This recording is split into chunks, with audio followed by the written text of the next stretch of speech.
And now we're up to Daf Zayin Amid Beis, but the last three lines on Daf Zayin Amid Al Shmaminot Tlas. From Rabbi Yochanan's halacha of a behemish al shutfim, and one shutf was magdish his half, and then he bought off the other shutf, and he was magdish the other half. It's kedosha v'ena kreva. We learn and derive three halachas. These are all kodshim halachas.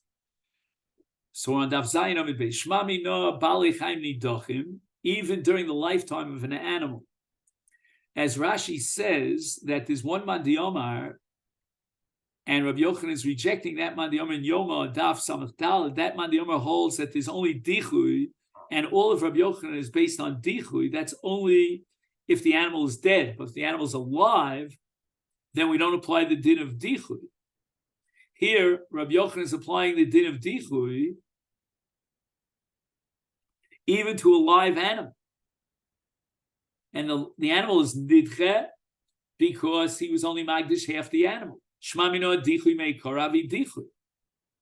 And here we derive another conclusion that here in this case, from the start, the get-go, when he was magdish the animal, it wasn't nireis li karev, it wasn't re'uya li kar al gabi mizbeach.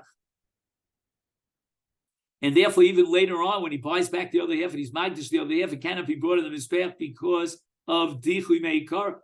Because we have another by the Omer in the sugya of Hadassim in Sukkah Daf Lamed Gimel that ain't dichui ela bin nireh v'nidcha. It has to have at one point been nireh. Like, for example, the case of Hadassim, you need rove without a mute of the berries,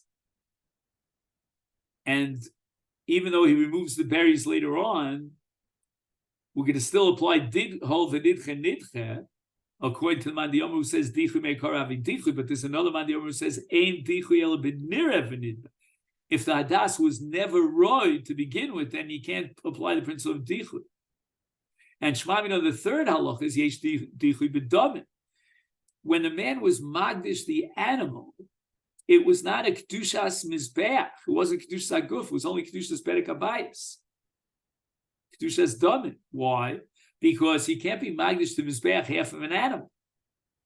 So therefore, when he was magdish chetzia, and it wasn't royal akriv al gabi mizbeach, it was only a kedushas damin. And nevertheless, we're going to apply the principle of yesh dichui, that even in kedushas damin, it holds the nidche. Boy, Rava vacillates about chetziech b'chatzi pruta v'chetziech b'chatzi pruta mal. Can we integrate both half of a pruta into one pruta and both halves of the isha to one isha? And Rava explains the tzadi asafik. Came on the amalach chatzi pruta pascha. And here we have a halacha called pascha. Pascha means the Masechet Kiddushin is complete as is. And therefore, he cannot be mekadesh chatzi isha with a chatzi pruta. Oh, Dilmash, do we have the right to say forget about pascha? But mona v'holechu. It's all one Masechet Kiddushin of a pruta on the whole isha. He's just counting it out. Imtim salomer mona v'holechu. If you're going to argue according to that position that the Kiddushin is chal because he's just counting out the chatzi ma. But what happens if he says chetzich b'pruta and chetzich b'pruta? He gives a full pruta for each chetzich, and that's a full-fledged Masechet Kiddushin. Mao, should we say keved the Amar La pruta is pascha? Again, pascha means we terminate the Masechet Kiddushin. And therefore, he's only being mekadesh at half of a woman, which we said is possible. Oh, what should we say? Kol b'yomi mon v'holech. Within a 24-hour period, we could say that he's just counting it out. And really, he wants the mekadesh to see with two prutos. But he figures right now I only have one pruta, so I'll be mekadesh half of her, and then I'll get the other pruta, and I'll be mekadesh the other half. I'm sorry, the other half of the pruta, and I'll be mekadesh her with the other, with her other half as one Masechet Kiddushin. That's called biyome mona v'holich. Imtim tzaloma called biyome mona v'holich. Anything he does within a day is integrated into one Masechet Kiddushin. Is chetzich v'pruta yom v'chetzich pruta l'machar. Mao. Now, l'chora, at face value, for certainly this is not a valid Kiddushin, because we said that Mona V'Holich is only b'yom. So on this day, he was only Mekadesh Chetzia. Mao. As we said before. Oh, Dilma, what's the tzad to validate the Kiddushin? It's a case of Chetzia. Here's what the way we're going to interpret what he says now. Kiddushin maschelu me'idna migmru lo nigmru ad l'moch. I don't want the Kiddushin to be chal till tomorrow.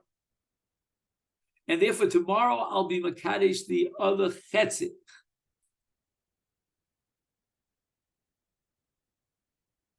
And again, all these cases are going to end up in teku. Or, well, that's going to be machlokes. We showed it, but okay.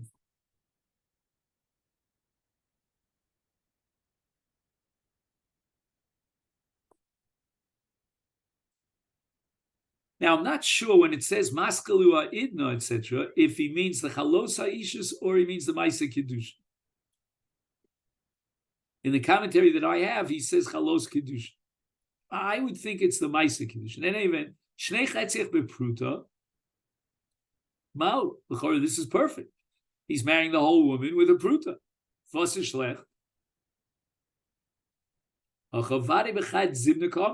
it's a valid Kiddushin. Oh, Dilma, what's the tzad to say this is not a valid Kiddushin? Ein isha miskadesh chatzon klal. Even if he wants both chetziach to be chal simultaneously with this pruta, but nevertheless he was makadesh half and then another half, and therefore it's not valid.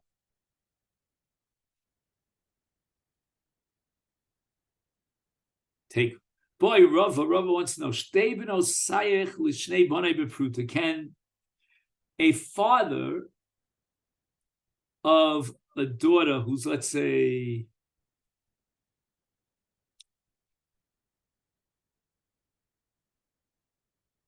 in agreement that her father should represent her, so two daughters, let's call her Rachel and Leah, appointed Yaakov, their father, as the shliach to be makadesh both of them.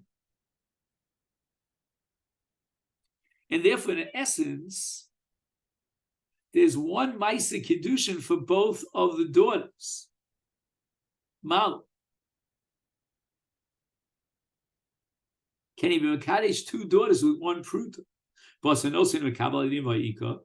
As far as the father is concerned, he is makadesh both his daughters by receiving a pruta. So it's one hakna and one das makna for both of his daughters.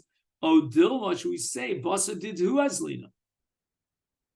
Let's look at the banos themselves. Each one needs to be miskadeshes for leka, and she didn't receive a pruta. Okay. Boy, Rav Papa, bitcha uparascha bepruta mal. L'chora, what he means is that half of a pruta is enough for kiddushay habas, and another half of pruta is for the buying and acquiring ownership over the para. Me, I'm reading bitcha b'chatzi pruta, parascha b'chatzi pruta, and therefore it's not a valid kiddushay. Oh, Dilma, should we say bitcha b'pruta? He really wants the kiddushin to be chal, and therefore he's being makadesh with a full pruta. Parascha b'meshicha. There's another kinyan that I'll do in order to acquire ownership on the book. Take. Boy, Ravashi, bitcha v'karkacha b'pruta. Now, for some reason, the Gemara thinks that a separate kinyan on the para is meaningful, but a separate kinyan on karka is not meaningful. So therefore, we're not going to say that the karka is somehow, schlepped along independent of the kesef, but rather kesef is being given as kesef kinyan for both the kiddushay isha and for the haknas hakarka.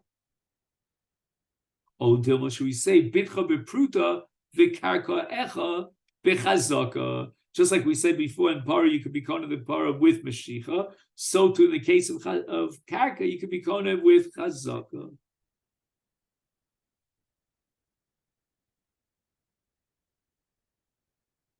So the Rashba says the following. In the case of bitcha uparaska bepruta, if we say ena mekudeshes, then for sure the din would be that bitcha v'karkarecha bepruta is not a valid Kiddushin. But if we come to the conclusion in the previous case of bitcha uparascha bepruta that the Kiddushin is valid,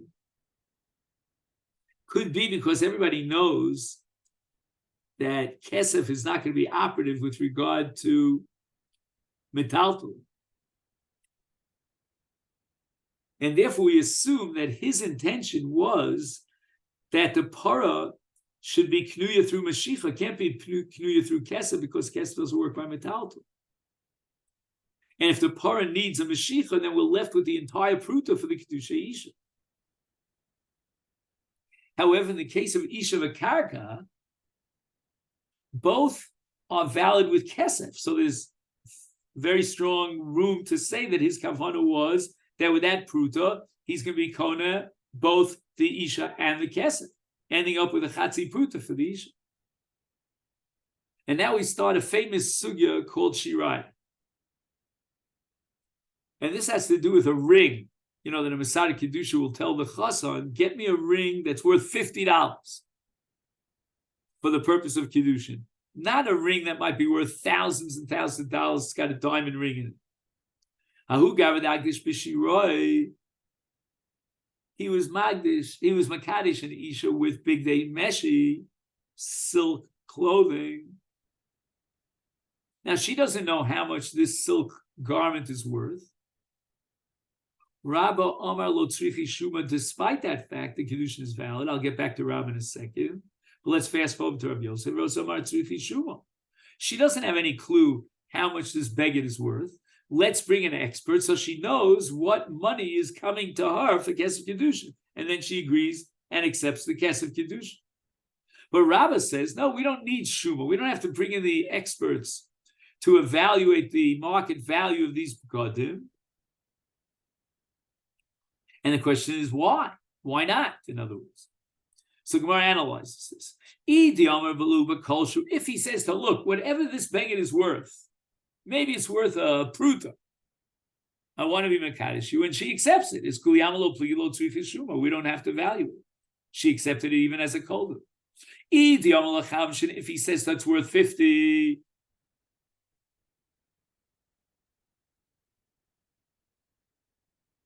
below shavu chamshin, and then we know that it's not worth 50 below shavu. That's an open and shut case where the Kiddushin is not valid.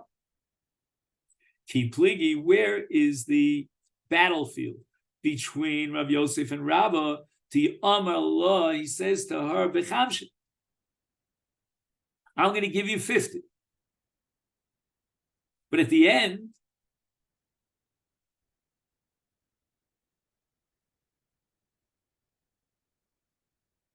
and we just finished saying that if he says Tal Chamshin, we have to make sure that it's worth Chamshin. So we checked it out, Vishavu Chamshin. So again, she had no idea when she accepted the begadim that it's really in fact worth Chamshin. And he said he was being Mekadosh with Chamshin. Is Rabbi Amar Lo Tzrifit Shuma. Does Shavu Chamshin. Look, he didn't mislead her.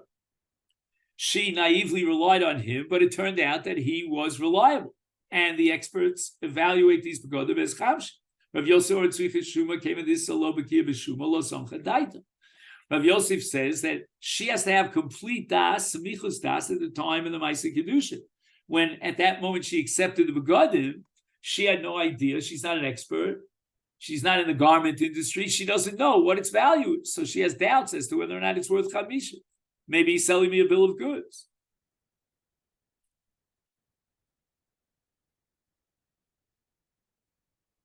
But everybody agrees, even Rav Yosef, that if he says to explicitly, "B'kol dehu," accept it for whatever it's worth, then it's valid Kiddushin. But Ika Diamri, according to the second Mishnah, but Chaldu Nami Pligi, Rabbi Yosef rejects and invalidates the Kiddushin, even if he said to accept it B'Koldu. Why? Because Shavah Kesef Kesef is a category of Kesef. We derive Shavah Kesef from Kesef, so it's like a subcategory, a total like the Av of Kesef. If Shavah Kesef Hareu Kesef Ma Kesef the kids, when you give a person a 50 shekel bill, he knows he's getting 50 shekel. Now we turn to Daf. Yes. Af Shavah Kesef Nami the Kayitz. Even Shavah Kesef has to be Kayitz, means we have to know exactly what its value is, just like a coin, just like currency. And therefore we have to evaluate it before the Kiddushin is Chal, before the Masechet Kiddushin. And if afterwards, lo and behold, she accepted the begadim, and now we find out, yeah, he got it right, and it really is 50. That's not Kiddushin, says Rabbi Yosef, because you need dumya de kesef. It's got to be Shavah Kesef like Kesef. And Shavah Kesef as a subcategory of Kesef means that Kesef has to be Kayitz, and Shavah Kesef also has to be Kayitz. And therefore we have to evaluate it, go to the experts, and find out how much it's worth. And that leads us to Amar of Yosef Mina Aminallah. What is my source? And Mirz Hashem, we'll cover that in the next sheet. So let me take this opportunity to wish you Shabbat Shalom. And Mirz Hashem, I'll get back to you in terms of the time. I just have to sit down, find a calm minute and work it out. Shabbat Shalom.